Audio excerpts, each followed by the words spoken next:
if I start telling people about hell, I might just scare them off. Where are you going to scare them off to? Hell number 2? Or are you just going to sit there and let them burn? Tonight, we have Dr. Thomas Ice. He's the executive director of the Pre-Trib Research Center. He founded the center in 1994 with Dr. Tim LaHaye to research and teach and defend the pre-tribulation, rapture, and related Bible prophecy doctrines. Dr. Ice has co-authored over 30 books, written hundreds of articles, and is a frequent conference speaker. In fact, I just finished watching him on Prophecy in the News. And he's written some very interesting books. Tonight we're going to talk about his recent book, The Case for Zionism. So we're going to bring in our guest now, Dr. Ice. Hello. How you doing? Yes. Hello, good evening. Fine. And how are y'all doing? Good. Yeah, Dr. Ice. That's me and my partner, Rory, and we just want to get into some interesting conversation with you about your new book. Okay. We can start off with first, and there's a lot of interesting thoughts out there about what Zionism is, a large conspiracy, and all sorts of things. You mentioned supersessionism and replacement theology, and most people are going to think that first before they think of anything else. So if you want to run us down the line of what these things mean. Okay, well, Zionism is a term. Zion occurs over 140 times in the Bible, and it was picked by the Jewish people who wanted to return to the land of Israel in the late 1800s. And the reason they picked it is because Zion in the Bible has kind of a positive connotation. And many of its references refer to Israel back in the land in favor with God, the Messiah, Jesus, and at the end times.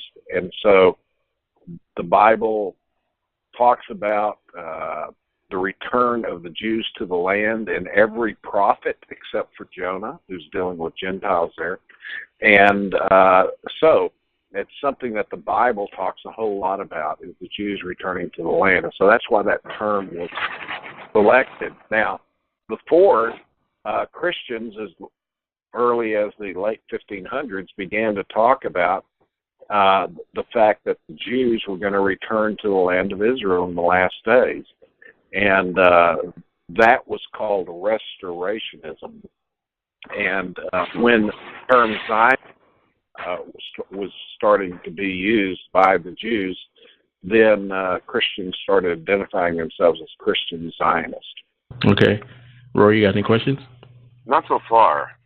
So, well, we started a long time ago. It's not just when, right before Israel became a nation, that Christians knew about this.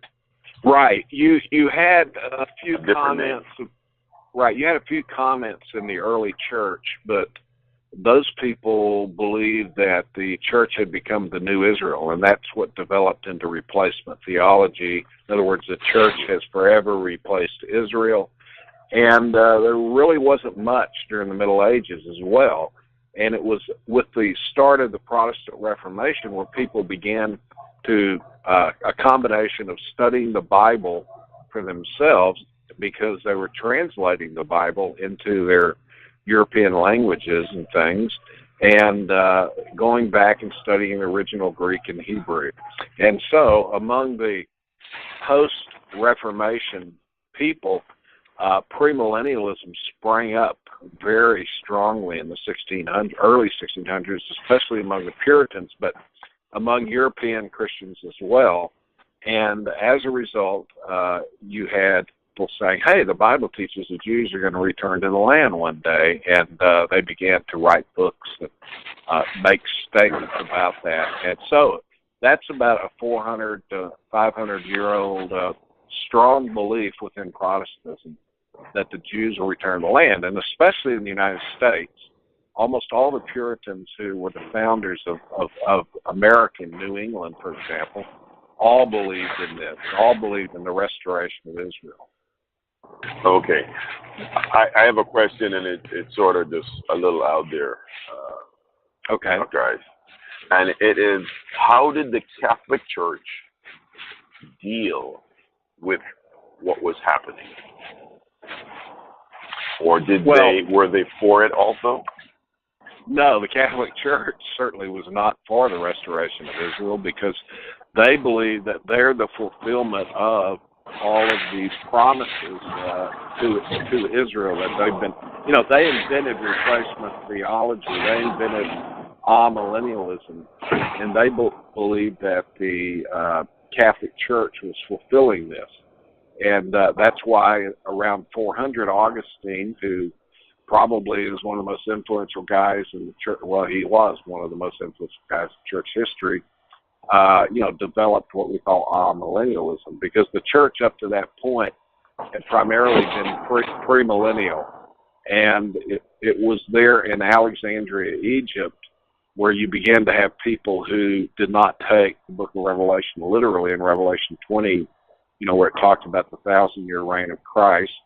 And and you had in 313, you had the conversion of the Roman Empire to Christianity.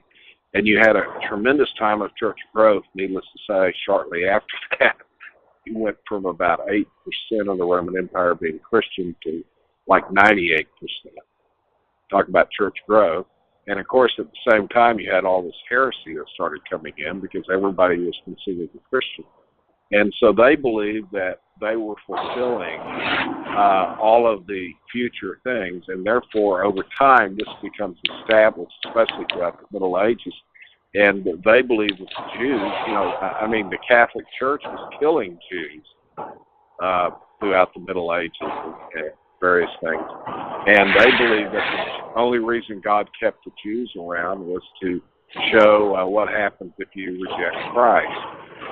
And so they've been very much opposed to the restoration of Israel, because it kind of goes against their spiritual view that the Catholic Church is somehow fulfilling, all the promises of the Bible. If you like our videos, don't forget to hit the subscribe button and the notification bell to get all our frequent updates.